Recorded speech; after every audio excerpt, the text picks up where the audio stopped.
안녕하세요. 이웃나라 일본의 대학 입시에 대해서 알아보도록 하겠습니다.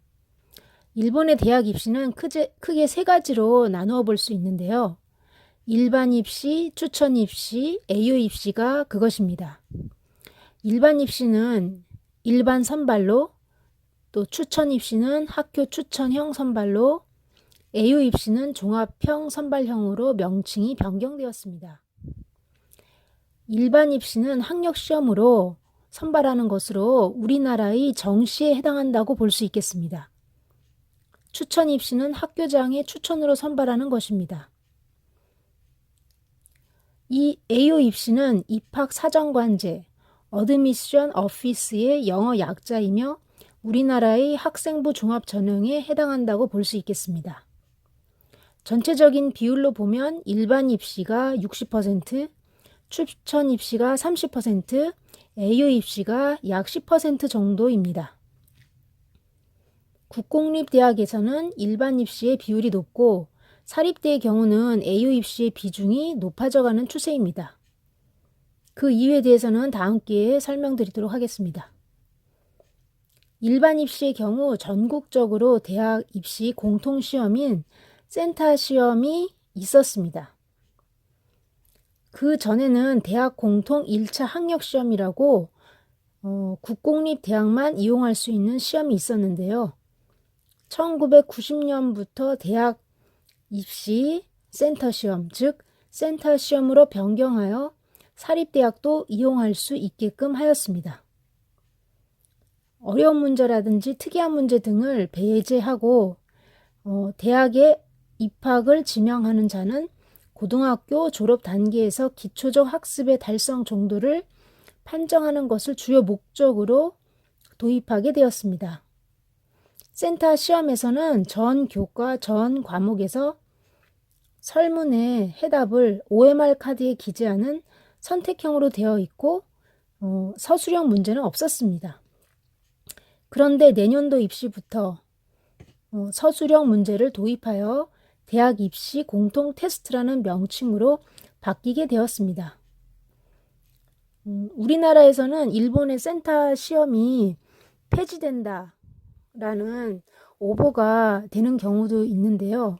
센터 시험이 폐지되는 것이 아니라 정확하게 말하면 개량된다고 볼 수 있겠습니다.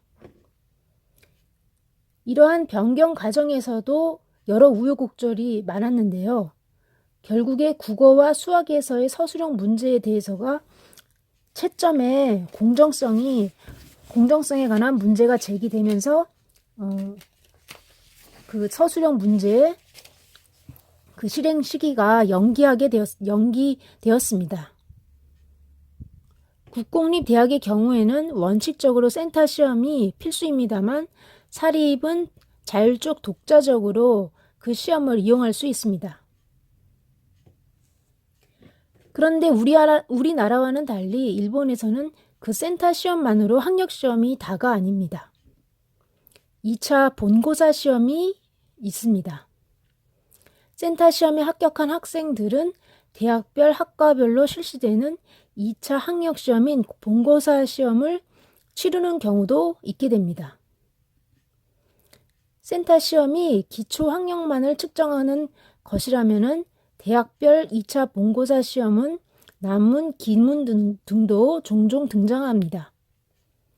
4월에 신학기가 시작되는 일본에서는 센터 시험은 1월 중순, 그리고 2차 본고사 시험을 볼 경우에는 보통 2월에서 3월경에 실시하게 됩니다.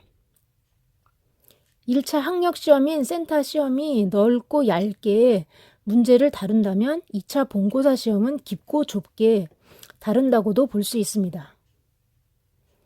또한 선택하는 과목 수가 적은 만큼 2차 본고사 시험에서는 깊은 내용까지 다루는 경향이 있습니다.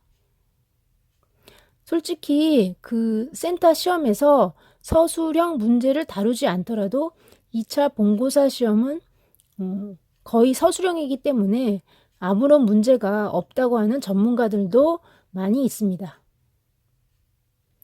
만약에 사립대가 센터 시험을 이용하고 싶지 않다고 하면 이용하지 않아도 되고, 또한 센터 시험을 이용하고자 한다면 그 센터 시험을 이용할 수 있고 또 센터 시험을 이용하여 선발한 입학생의 비율도 대학 자율로 정할 수 있도록 되어 있습니다.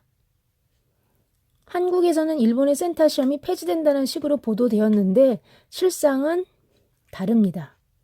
센터 시험은 지금 우리나라의 수능 시험이라기보다 예전의 예비고사에 가깝다고도 볼 수 있겠습니다. 사립대에서 센터 시험을 이용하는 것은 출생률 감소로 학생 수가 줄어들어 대학 자체로 학력 시험 문제를 출제하는 것이 부담이 되었기 때문입니다. 센터 시험이 생겨난 1990년도 당시 센터 시험의 이용 대학은 148교였는데 매년 증가하여 올해는 858교가 되었다고 합니다. 최근 5년간은 53만 명에서 55만 명이 수험하고 있고 고교 졸업 예정자의 약 45%가 이용하고 있다고 합니다. 그러면 이러한 일본 입시의 특징을 크게 세 가지로 나누어 볼 수 있겠습니다. 첫 번째로는 일본의 대학 입시는 대학별 단독 시험제라는 점입니다. 원칙적으로 정부에서 관여를 하지 않습니다. 국공립이든 사립이든 대학 측에서 자율적으로 입학할 학생들을 선발합니다. 우리나라도 1953년 이전 또는 1960년대에 잠시 동안 각 대학이 자율적으로 시험을 실시하여 학생을 선발하는 대학별 단독 시험제였던 적이 있었다고 하죠. 좀 더 정확하게 말하면 단과 대학별로 입학 시험이 다릅니다. 같은 대학이라도 과가 다르면 시험 내용도 다르고 시험 날짜도 다를 수 있습니다. 둘째는 전국적인 입학 시험 이외에 상위권 대학에서는 대학별 본고사 시험이 있다는 것입니다. 아까 앞에서 말씀드렸습니다. 세 번째로는 일반 입시의 경우 학교 내신이 반영되지 않는다는 점입니다. 학교 내신이 거의 의미가 없는 이유가 일본은 학교마다 수준이 천차만별이기 때문입니다. 중학교까지 의무교육을 마치고 고등학교부터는 공립은 지역별로, 사립은 학교별로 독자적으로 시행되는 입시로 입학생을 선발하기 때문에 명문고에서 교육 곤란고에 이르기까지 학교마다 학력차가 제각각입니다. 1년에 몇백 명씩 명문대에 보내는 고등학교가 있는가 하면 학력이 턱없이 낮은 고등학교도 있기 때문입니다. 따라서 학력시험이 있는 상황에서는 내신이 변별력을 지니지 않다고 볼 수 있겠습니다. 이상으로 일본의 대학 입시, 특히 일반 입시에 대해서 알아보았습니다. 이상입니다.